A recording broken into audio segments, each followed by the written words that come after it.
Welcome back, students. This is Alok Gupta, your mathematics mentor and coach, and I am now back again bringing some more concepts on mixtures and allegations.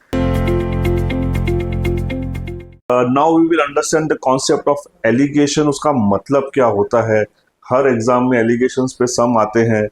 The idea behind developing a concept of allegation is actually method of averages. और उस method of averages से it is such a beautiful concept कि there are a lot of problems in profit and loss, work, time, energy, percentages, where you can solve those problems in a jiffy, like 15 to 20 to 30 seconds. So let me make you understand what actually an allegation means. तो let us say मेरे पास दो type की rice है, rice 1, rice 2, right. तो ऐसा बोलता हूं, suppose ये मेरे पास ये बासमती राइस है और एक कोलम राइस है. इसका मेरे पास m kgs है और इसके पे मेरे पास n kgs है. इसकी जो रेट है वो x1 रुपीज पर kg है, दिस इज रेट, और इसकी जो रेट है वो x2 रुपीज पर kg है. So normally what a shopkeeper will do, he will try to maximize his profit. तो जैसे बासमती राइस 40 रुपए की होगी पर केजी या 30 रुपए पर केजी होगी, तो वो क्या करेगा कि वो इन दोनों को ऐसे कुछ प्रपोर्शन में मिक्स करेगा और उसको ऐसे भाव में बेचेगा जिससे उसको थोड़ा ज्यादा फायदा हो. So what he does is he mixes this two types of rice और फाइनली उसको वो x रुपीज पर केजी में बेचता है, करेक्ट. तो कॉन्सेप्ट ऑफ एलिगेशन सेज कि इनका जो डिफरेंस है, रेट का जो डिफरेंस है, तो रेट का डिफरेंस क्या होगा? अब ये जो x होगा ना, वो x हमेशा x1 और x2 के बीच में ही होगा, बिकॉज उसे ज्यादा तो हो नहीं सकता है वो, बिकॉज जब उसको मिक्स करेगा तो इसका जो भाव होगा वो x1 और x2 के बीच में ही होगा. तो सपोज x x2 से बड़ा है तो ये x माइनस x2 हो जाएगा और ये x1 माइनस x हो जाएगा. जो रेट का डिफरेंस है, what is this? The rate difference.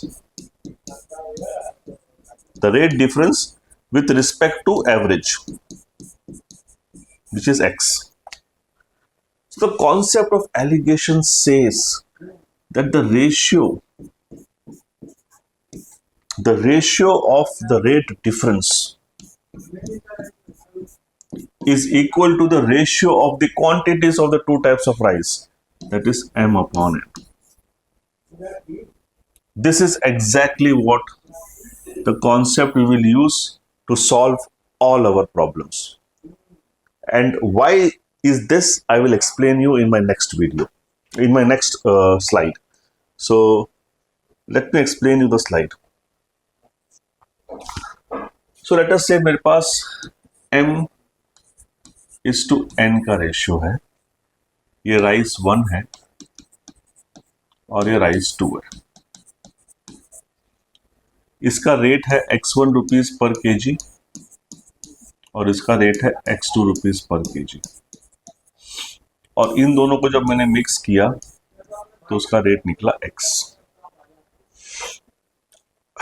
अब मैंने यहां पर प्रीवियस वीडियो में इसको ज्यादा लिया था, x minus x2, no worries.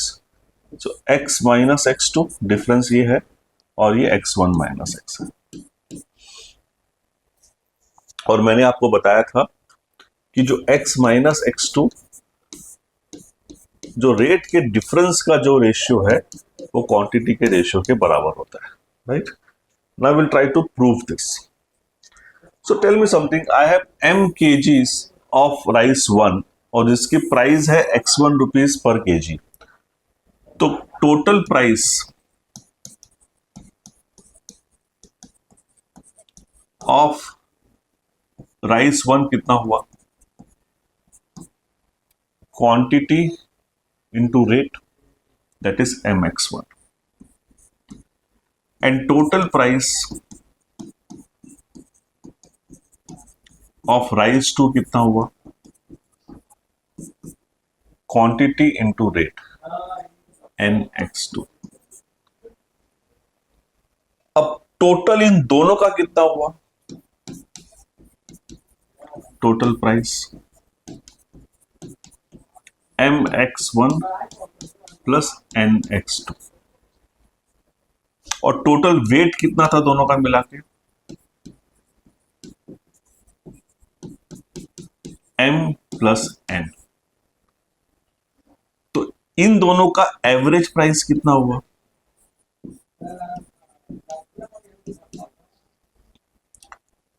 Total price upon total weight.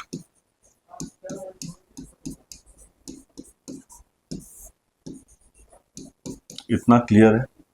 और एवरेज प्राइस को अपन ने एज्यूम क्या किया है, x। तो x क्या हुआ,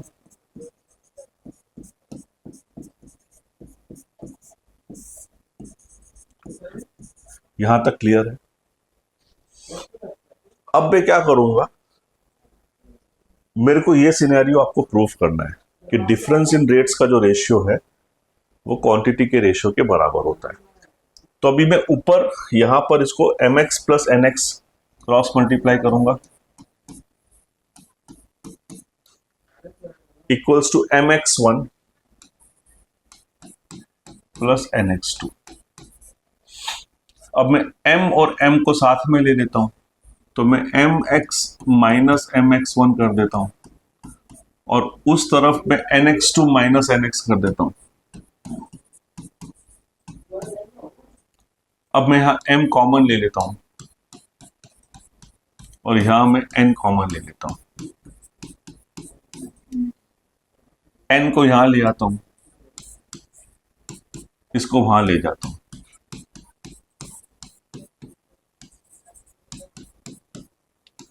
सो जो क्वांटिटी का जो रेशियो है वो x minus x2 upon x1 minus x हुआ।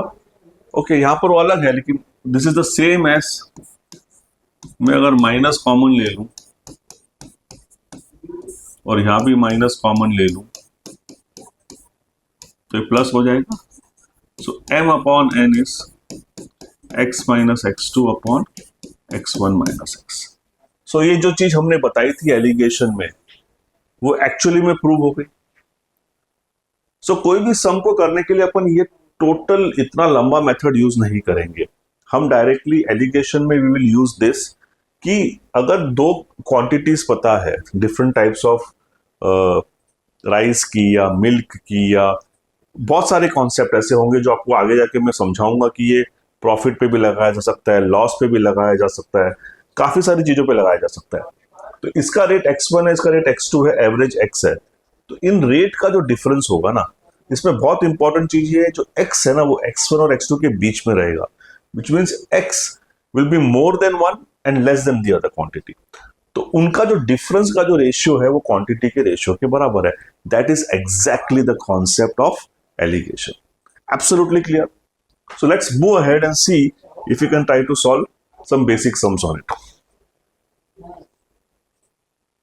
The number of students in a class is 75, out of which 33 1/3% are boys and rest are girls. The average score in mathematics of boys is 66 2/3%. Very good. More than that of girls. Wow. If average score of all students is 66, the average score of girls is what? तो जहां भी तुम आपको ऐसे दिखेगा ना, boys है, girls है, क्वांटिटी दी हुई है, एक का एवरेज दूसरे का एवरेज दिया है, ओवरऑल एवरेज दिया हुआ है, simply put in your mind that you have to apply alligation method in that. और ये क्लासिकल एग्जांपल है एलिगेशन वाले सम का। तो मेरे पास बॉयज है और गर्ल्स है, टोटल मेरे पास 75 लोग हैं। तो सपोज मैंने यहां लिख लिया कि x बॉयज है और y गर्ल्स है, और x प्लस y का वैल्यू 75 है। 33 1/3% आर बॉयज। तो कितने बॉयज हो गए? 100/3 हुए कि नहीं हुए? 33 1/3 इज 100/3। तो टोटल में से 100/3 अगर बॉयज है तो 200/3 गर्ल्स भी होंगी। क्लियर? बिकॉज ये सब मिला के टोटल 1 होता है ना, विच मीन्स बॉयज और गर्ल का जो रेशियो है, x:y का जो रेशियो है वो 1:2 है। तो मेरे को गर्ल्स और बॉयज का रेशियो 1:2 मिल गया। So now I go further. The average score of in mathematics of boys is 66 2/3% more than that of girls. तो 66 2/3 का मतलब फ्रैक्शन में क्या होता है? 2/3। 66 2/3%. If you look at my percentages videos, if you have not, please go and look it over there, because ऐसे sums फिर हम घड़ी घड़ी we cannot teach the concepts again and again. तो ये परसेंटेज को फ्रैक्शन में कैसे कन्वर्ट करना है वो आप हमारे परसेंटेजेस के वीडियो देखिए। तो इट इज 2/3। मतलब बॉयज का जो एवरेज स्कोर है मैथमेटिक्स में वो 2/3 मोर है गर्ल्स से।